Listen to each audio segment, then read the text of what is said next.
Welcome back. In our first two lessons, we've covered the big picture of ageism and how to create a resume that gets you past the screeners.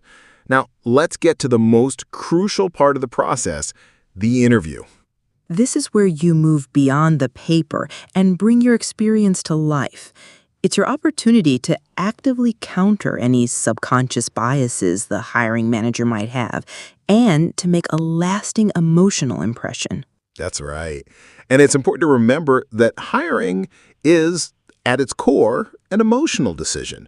The workshop presenter mentioned that when you ask hiring managers why they chose a candidate, they often say, I just had a really good feeling about them, or I went with my gut.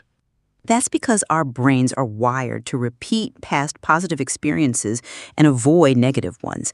The emotional impression you make is phenomenally important. The good news? You can shape that impression, intentionally and authentically. Let's start with a simple but powerful strategy, smiling. Research shows that older applicants who actively manage their impression through warmth, positivity, and engagement are perceived as more hireable. A genuine smile conveys friendliness, confidence, and approachability. It builds rapport and helps create a relaxed atmosphere for a productive conversation. It's not just about looking cheerful, it's about signaling trust and professionalism. Beyond smiling, your body language speaks volumes. Make eye contact, use hand gestures to emphasize your points, and lean it forward slightly to show you're engaged. Avoid crossing your arms or fidgeting. Those can signal defensiveness or discomfort. Think of your posture as a silent ambassador. Sit upright, keep your hands relaxed, and nod occasionally to show active listening. These cues help the interviewer feel heard and help you come across as confident and present. Now, let's talk about the words you use. Language shapes perception. The workshop highlighted a subtle but powerful distinction, saying you dealt with a problem versus saying you overcame it. Dealt with can sound passive or stressful, but overcame signals strength, resilience, and forward momentum. It activates positive emotional responses in the listener, dopamine, endorphins, even trust. This is especially important when discussing past employment. The most common trap people fall into is trash-talking a former boss. But speaking negatively about a past employer is a major red flag. Hiring managers are more likely to relate to another employer than to you. Even if you left a job for ethical reasons, you don't need to bring that up. You're in the interview to sell yourself and close the deal.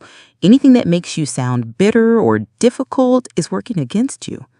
So, how do you handle tough questions? A common one is, tell me about a time when you encountered unexpected circumstances at work and how you dealt with them. This is your chance to demonstrate resilience and adaptability. Use the STAR method: situation, task, action, and result, and end with a positive takeaway, a focus on what you learned, how you grew, and how you'd apply that growth in the new role. Let's talk about the overqualification boogeyman. It's a real concern for many hiring managers. They worry you'll get bored, leave for a higher paying job, or resist taking direction from a younger manager. You can proactively address these concerns by reframing your experience as an asset. For example, if they're worried you won't stay long, you might say, I'm an empty nester, and my house is paid off. My focus has shifted from climbing the corporate ladder to being more impactful team member. if salary is a concern, make the case for your value. You might say, I bring decades of productivity and focus. I'm less likely to be distracted, and I don't need hand-holding.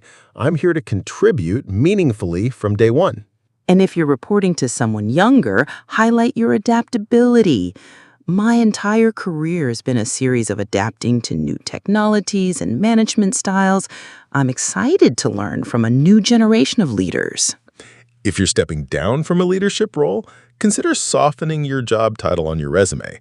Instead of Director of Operations, you might say Operations Lead. It helps the employer see you as a fit, not a threat. All of this comes back to your attitude. As the workshop presenter said, pessimism becomes a self-fulfilling prophecy. Your mindset is the biggest obstacle you'll face. So approach every interview with a confidence that your experience is a huge asset. Show enthusiasm, curiosity, and humility. You're not just qualified, you're ready to thrive. And our final lesson, we'll talk about how to leverage positive stereotypes and continue growing in your career no matter your age. But for now, we challenge you. Think of a time you overcame an unexpected challenge at work. Practice telling that story using positive language, confident body cues, and a smile that says, "I'm ready."